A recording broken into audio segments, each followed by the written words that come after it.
This is the hardest truth you will ever hear about modern success. You have the perfect job, the right partner, maybe even the house. You have loved hard, worked harder, and followed every damn piece of advice about manifesting your best life. And yet, somewhere around 35 or 40, you woke up and realized the map is broken. The destination you fought for? It feels hollow. We are told that all you need is love and an unstoppable will. That if you just want it badly enough, the universe will bend. That is a dangerous lie, because there is a moment, an inevitable and terrifying moment, when pure intention fails. When your iron will snaps, when the love you banked on feels insufficient to sustain the crushing weight of purpose. And if you want a life that actually gets better year after year, you have to stop chasing those two things right now. You must stop seeking love as the primary fuel, and you must stop worshiping your own will. You must find the third element, and this is what that element is. I want you to think about how we build a life in our 20s. We build it on the algorithm of intent. The algorithm says, set a goal, apply maximal pressure, measure progress, achieve. It's beautiful and powerful, but it's inherently fragile. It requires constant, relentless forcing.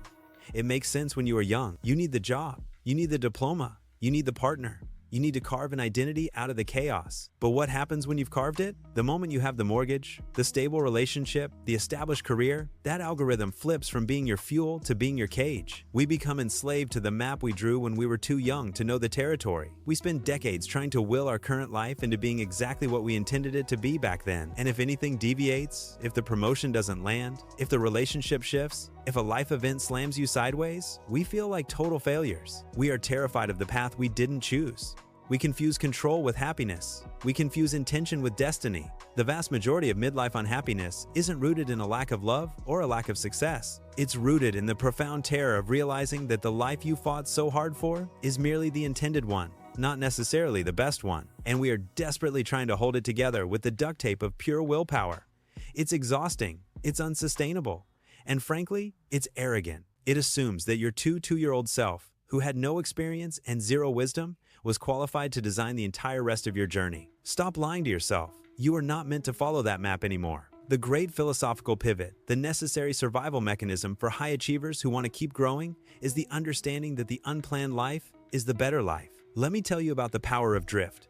When a young student learns classical music, they practice for years to execute the notes exactly as intended. It's all about perfect will, perfect control. But when a master jazz musician plays, the magic happens in the drift. They know the structure, they know the chords. But the great moments, the moments that resonate with the entire room, are those improvised, unexpected deviations that emerge not from forced will, but from deep connection to the moment. The master uses the unexpected note not as a mistake to be corrected, but as a new foundation for the next sequence. That is the difference between living by pure intention and living by resonance. When you are young, you build a ship and meticulously chart the course to the harbor of your dreams. That is living by intention. When you age, or rather, when you mature, you must learn to become the experienced sailor who appreciates the power and beauty of the wind that blows you off course. You are no longer the captain obsessed with the destination.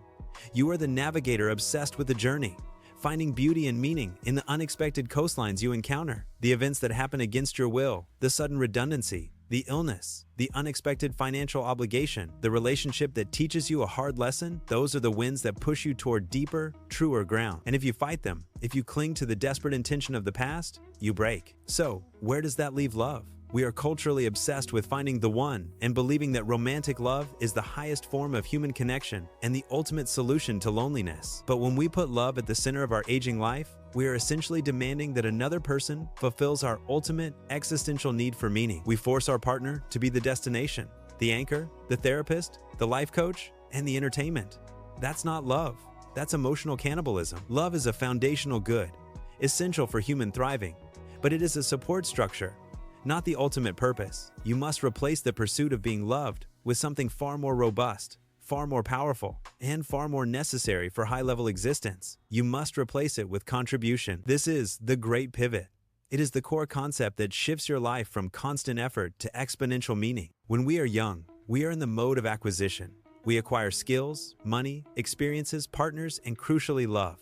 We are taking from the world to build ourselves up. But the moment your life feels hollow, regardless of your acquisition levels, is the universe telling you one thing: you are spiritually bankrupt because you are still stuck in acquisition mode. The only way out is to transition into the mode of intentional contribution. This isn't about charity. though that helps. This is about making your existing life, your skills, your time, your wisdom, the very fabric of your existence, a conduit for something larger than your own immediate happiness or comfort. Instead of waking up and asking, how can I secure my position and maximize my happiness today? The mature person asks, how can I use my established position to amplify or support something outside of myself today? This requires radical bravery, because contribution often means taking your eyes off your own ledger. It means that instead of forcing your partner to be your definition of perfect love, you ask, how can I use my stability and resources to make their independent life richer? It means that instead of obsessing over your company's stock price, you ask, how can I mentor the next generation so that my legacy outlives my quarterly report?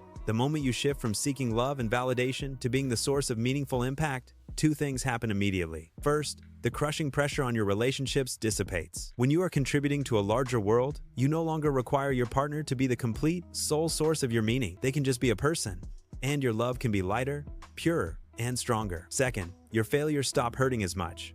If you launch a project and it fails, it is merely a data point in a larger contribution effort. It is not a reflection of your worth, because your worth is now tied to the intent of the contribution, not the guaranteed result. Look at the giants of philosophy in action.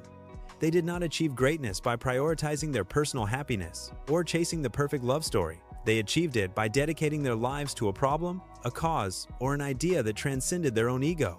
They focused on resonance. Resonance is the feeling you get when your internal rhythm aligns with the needs of the external world.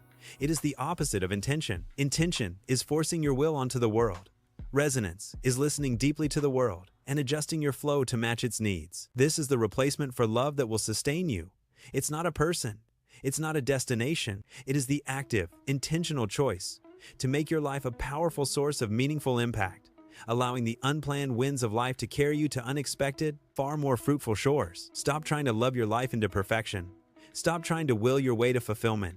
Instead, commit to contribution. Commit to resonance. Commit to the understanding that your best life will be the one you never intended to live. And that is where the real meaning begins.